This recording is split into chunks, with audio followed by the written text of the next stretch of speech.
तो हमारे YouTube channel Arun Bharti sir research centre में आप सभी का स्वागत है। मैं आपके लिए बहुत ही महत्वपूर्ण टॉपिक लेकर के आया हूं। इसका नाम है मुगल साम्राज्य। यह टॉपिक आपके UP triple PET, SSC GD, RRO, UP PSS, IAS, KB, KVS, TGT, PGT इत्यादि में बहुत ही पूछा जाता है। मुगल साम्राज्य के बारे में यहाँ से क्वेश्चन आते ही आते हैं। क्लास शुरू करने से पहले अगर आप हमारे यूट्यूब चैनल पर नए आए हैं तो पहले यूट्यूब चैनल को सब्सक्राइब कर लें और बेल आइकन को प्रेस कर लें ताकि अगले आने वाले वीडियो की आपके पास नोटिफिकेशन पहुंच जाए। तो शुरू करते हैं मुगल साम्राज्य। क्लास देखने से पहले शेयर जरूर कर दीजिएगा अपने दोस्तों को। बाबर का पूरा नाम जहीरुद्दीन मोहम्मद बाबर था।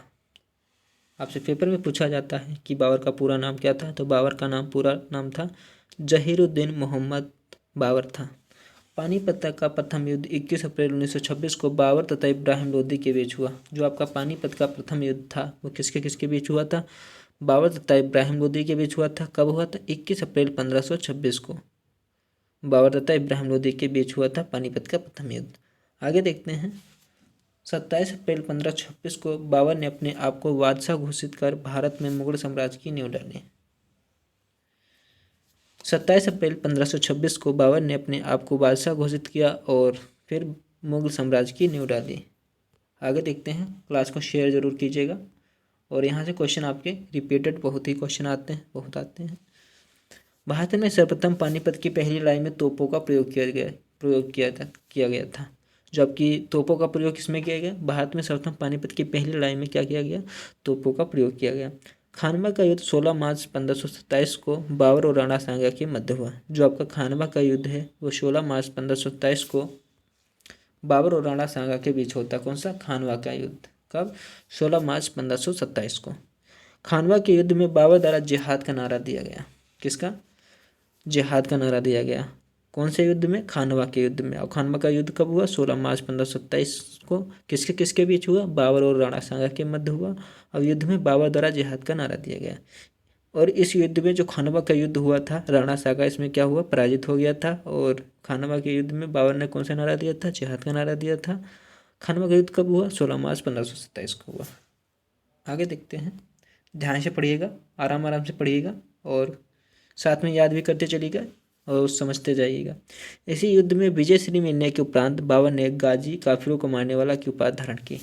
इसी युद्ध में विजय श्री मिलने के उपरांत बाबर ने कौन सी उपाधि धारण की थी? गाजी ने बाबर की उपाधि धारण की। बाबर ने गाजी की उपाधि धारण की। घाघरा का युद्ध 5 मई 1529 को बाबर और महमूद लोदी के मध्य हुआ। इस युद्ध में बाबर विजय हुआ। उसके बाद क्या होता है? खानवे के युद्ध के बाद घाघरा का युद्ध होता है। वो 5 मई 1529 को बाबर और महमूद लोदी के बीच होता है। उसमें क्या होता है? बाबर की विजय होती है और महमूद लोदी हार जाता है। बाबर का यह अंतिम युद्ध था। जो घाघरा का युद्ध था, बाबर का यह अंतिम युद्ध था। आगे देखते हैं। बाबर ने अपनी आत्मकथा तुझे के बाबरी या बाबरनामा में जिन 2 हिंदू राज्यों का उल्लेख किया गया उनमें एक विजयनगर तथा दूसरा मेवाड़ है। बाबर ने अपनी आत्मकथा तुझो के बाबरी या बाबरनामा में जिन 2 हिंदू राज्यों का उल्लेख किया गया उनमें एक विजयनगर और एक कौन सा है? दूसरा मेवाड़ है। अकबर ने अब्दुल रहीम खान खाना द्वारा बाबरनामा का फारसी में रूपांतरण करवाया था। अकबर ने क्या किया? अब्दुल रहीम खान खाना द्वारा बाबरनामा का फारसी में क्या था? रूपांतरण करवाया था। आगे देखते हैं। 26 जून 1539 को चौसा के युद्ध में हुमायूं को शेरशाह से पराजित होना पड़ा। कब? 26 जून 1539 को चौसा का आपका युद्ध होता है। किसके किसके बीच होता है? हुमायूं और शेरशाह के बीच। उसमें हुमायूं को शेरशाह से पराजित होना पड़ा। इसी युद्ध में निजाम नामक भिश्ती ने हुमायूं की जान बचाई थी। और उसी युद्ध में क्या हुआ? कौन से युद्ध में? चौसा के युद्ध में एक निजाम नामक भिश्ती था, उसने हुमायूं की क्या थी? जान बचाई थी। 17 मई 1540 को कन्नौज बिलग्राम के युद्ध में हुमायूं और शेरशाह से पराजित होना पड़ा और विवश होकर एक निर्वासित की भांति इधर उधर भटकने लगा। 17 मई 1540 की बात है जब कन्नौज बिलग्राम के युद्ध में हुमायूं और को शेरशाह से पराजित होना पड़ा था और विवश होकर निर्वासित की भांति इधर उधर भटकना पड़ा। तो आपसे पेपर में पूछा जाता है कि कन्नौज और बिलग्राम का युद्ध कब हुआ था? 17 मई 1540 को कन्नौज बिलग्राम का युद्ध हुआ था। और चौसा का युद्ध कब हुआ था आपका? 26 जून 1539 को हुआ था। आगे देखते हैं। 22 जून 1555 को सरहिंद युद्ध की विजय ने हुमायूं को एक बार पुनः उसका खोया राज वापस दिला दिया। उसके बाद एक सरहिंद का युद्ध होता है। कब होता है? 22 जून 1555 में हुमायूं को जो खोया हुआ राज्य होता है वो वापस मिल जाता है। कब? 1555 में सरहिंद के युद्ध में। आगे देखते हैं, शेरशाह ने पुराने घिसे पिटे सिक्कों के स्थान पर शुद्ध सोने। शेरशाह ने क्या किया? शेरशाह सूरी ने पुराने घिसे पिटे सिक्कों के स्थान पर शुद्ध सोने के सिक्के, चांदी एवं तांबे के सिक्कों का प्रचलन किया। किससे? शेरशाह सूरी ने सोने, चांदी और शुद्ध सोने, चांदी, तांबे के सिक्कों का प्रचलन किया। आगे देखते हैं, बहुत ही इंपॉर्टेंट क्लास है, क्लास को शेयर जरूर कीजिएगा। शेरशाह ने शुद्ध चांदी का रुपया 178 ग्रैन तथा तांबे का दाम 380 ग्रैन में चलाया। शेरशाह ने शुद्ध चांदी का रुपया 178 ग्रैन का तथा तांबे का दाम 380 ग्रैन वाला चलवाया। रुपया और दाम का विनिमय दर कितनी थी? 1:64 थी। जो आप उस समय रुपया और दाम की विनिमय दर कितनी थी? 1:64 थी।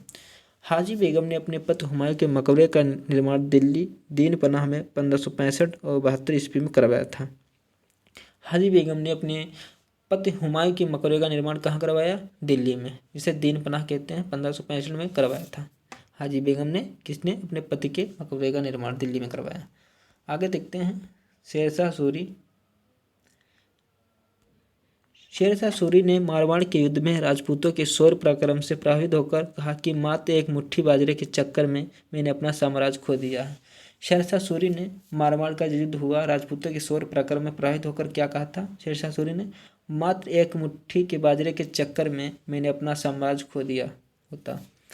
शेरशाह का मकबरा बिहार के शाहाबाद के सासाराम। शेरशाह का मकबरा आपका कहाँ है? बिहार, एक जगह है बिहार के शाहाबाद सासाराम नामक स्थान पर एक तालाब के बीच ऊंचे चौतरे पर बना है। आपसे पेपर में पूछा जाता है कि शेरशाह का मकबरा कहाँ है, तो शेरशाह का मकबरा आपका कहाँ है? बिहार में, बिहार के शाहाबाद के सासाराम नामक स्थान पर तालाब के बीच ऊंचे चौतरे पर बना है। दिल्ली स्थित पुराना किला के भवनों का निर्माण शेरशाह सूरी ने करवाया था। जो दिल्ली में स्थित पुराना किला है, उनके भवनों का निर्माण किसने करवाया था? शेरशाह सूरी ने करवाया था। यहाँ किला, एक कोहना मस्जिद, शेर मंडल आदि भवन शेरशाह द्वारा बनवाए गए हैं।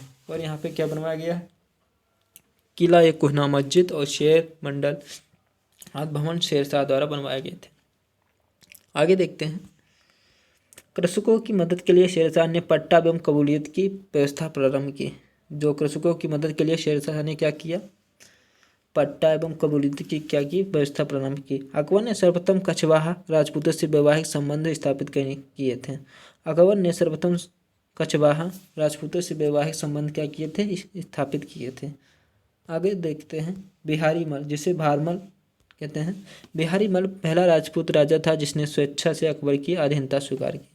बिहारी मल क्या था? पहला राजपूत था जिसने स्वेच्छा से अकबर की अधीनता स्वीकार की। अकबर ने सूफी मत में अपनी आस्था जताते हुए चिश्तिया संप्रदाय का समर्थन किया।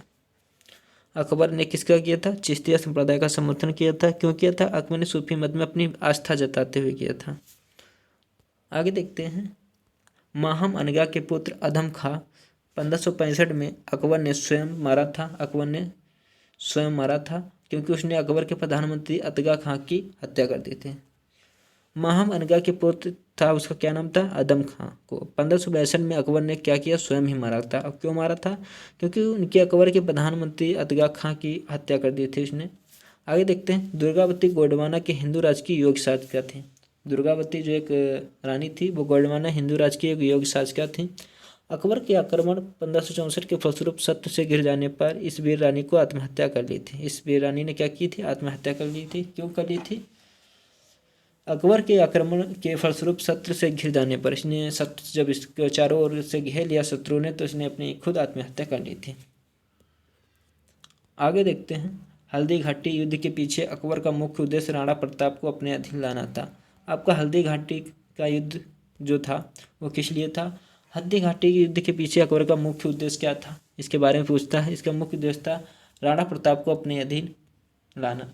अकबर ने 15 अप्रैल 1576 में मान सिंह के नेतृत्व में 5000 सैनिकों का राणा प्रताप के विरुद्ध भेजा। अकबर ने क्या किया था? अप्रैल 1576 में मान सिंह के नेतृत्व में 5000 सैनिकों के राणा प्रताप के विरुद्ध भेजा था। यहाँ पे मान सिंह ने गद्दारी की थी। राणा प्रताप की मृत्यु के बाद उनके पुत्र राणा अमर सिंह ने 1615 में जहांगीर से संधि की थी। राणा प्रताप की मृत्यु के बाद उनके पुत्र थे राणा अमर सिंह, ने 1615 में जहांगीर से संधि की थी। आगे देखते हैं, बहुत ही इंपॉर्टेंट क्लास है, क्लास को शेयर जरूर कीजिएगा। मैं ऐसी क्लास आपके लिए लाते रहूँगा। कमेंट बॉक्स में बताइएगा कि आपको क्लास कैसी लगी। मुगल शासन व्यवस्था को स्थापित करने का श्रेय अकबर को ही है। जो मुगल शासन व्यवस्था को स्थापित करने का श्रेय अकबर को ही है। अपनी उदार धार्मिक नीति के अंतर्गत अकबर ने 1562 ईस्वी में दास प्रथा, 1563 ईस्वी में तीर्थयात्रा तथा 1564 ईस्वी में जजिया कर को समाप्त कर दिया। ये पेपर में आपसे बहुत ही पूछा जाता है। अपनी उदारता धार्मिक नीति के अंतर्गत अकबर ने 1562 में दास प्रथा और 1563 में तीर्थ यात्रा कर तथा 1564 ईस्वी में जजिया कर को समाप्त कर दिया। किसने किया था ये? अकबर ने। आगे देखते हैं, अकबर ने 1573 ईस्वी में घोड़ों को दागने की प्रथा का पुनः प्रचलन किया, जिससे सेनापति अपने घोड़े न बदल सकें। अकबर ने क्या किया? 1573 ईस्वी में घोड़ों को दागने की प्रथा का पुनः प्रचलन कर दिया, जिससे क्या होता है कि सेनापति अपने घोड़े ना बदल सकें। 1574 और 75 ईस्वी में अकबर ने मनसबदारी व्यवस्था के आधार पर सैनिक संगठित किया। क्या किया? 1574 75 ईस्वी में अकबर ने मनसबदारी व्यवस्था के आधार पर सैनिक संगठित किया। आगे देखते हैं, अकबर की मनसबदारी व्यवस्था दशरथों प्रणाली पर आधारित थी। तो अकबर की जो मनसबदारी व्यवस्था की किस पर आधारित थी? मनसबदारी व्यवस्था पर आधारित थी। मुगल मनसबदारी प्रणाली मध्य एशिया से ली गई थी। किससे ली गई थी? जो मुगल मनसबदारी प्रणाली थी वो कहाँ से ली गई थी? मध्य एशिया से ली गई थी, मिडल एशिया से ली गई थी। आगे देखते हैं, मुगल बादशाह अकबर ने मनसबदारी व्यवस्था अपने शासनकाल के 11वें वर्ष में प्रारंभ किया था। जो मुगल बादशाह था अकबर ने मनसबदारी व्यवस्था अपने शासनकाल के 11वें वर्ष में प्रारंभ किया था। अकबर के शासनकाल में भू राजस्व वसूली के लिए जाब्ती प्रणाली का प्रचलन हुआ था। अकबर के शासनकाल में भू राजस्व वसूली के लिए जाब्ती प्रणाली का प्रचलन हुआ था। तो यहीं पे हमारा मुगल साम्राज्य की क्लास समाप्त नहीं होती है। अगले एपिसोड में आपको मुगल साम्राज्य के बारे में बताऊंगा। तो वीडियो को शेयर कीजिएगा, कमेंट कीजिएगा। जय हिंद।